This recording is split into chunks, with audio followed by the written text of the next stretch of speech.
This is the first of the great masterpieces that will preside over the enfilade of Dulwich Picture Gallery this year. It's perfectly appropriate that that should be a portrait of John Soane, and also appropriate that it should be by Thomas Lawrence. The two men were at the height of their fame at this date.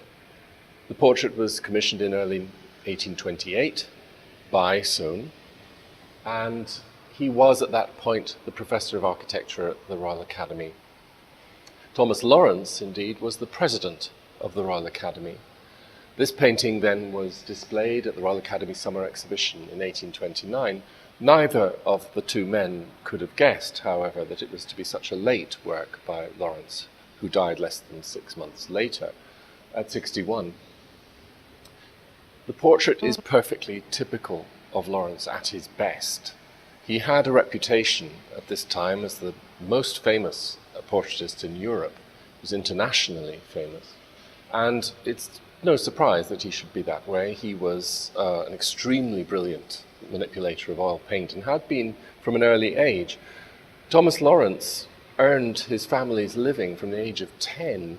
He was doing pastel portraits in Bath that maintained his entire family from that early age. He was self-taught, in fact, which is why it's so remarkable that he should have become one of the greatest, I think, manipulators of oil paint in all of British art history. The glamour of his portraits is very easy to see, even with a subject like Sir John Soane.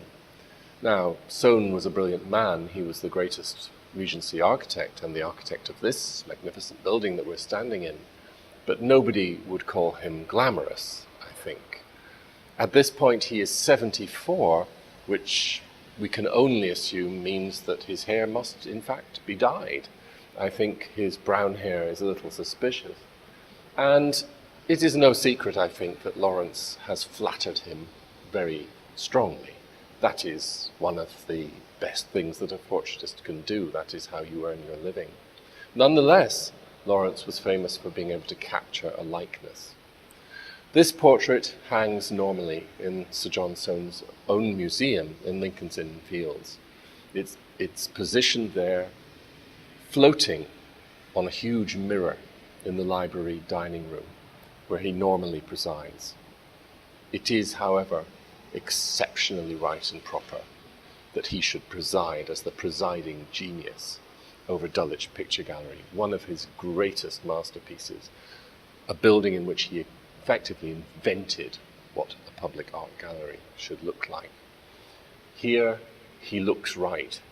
He's looking right down the enfilade. It's the high altarpiece. He deserves his position.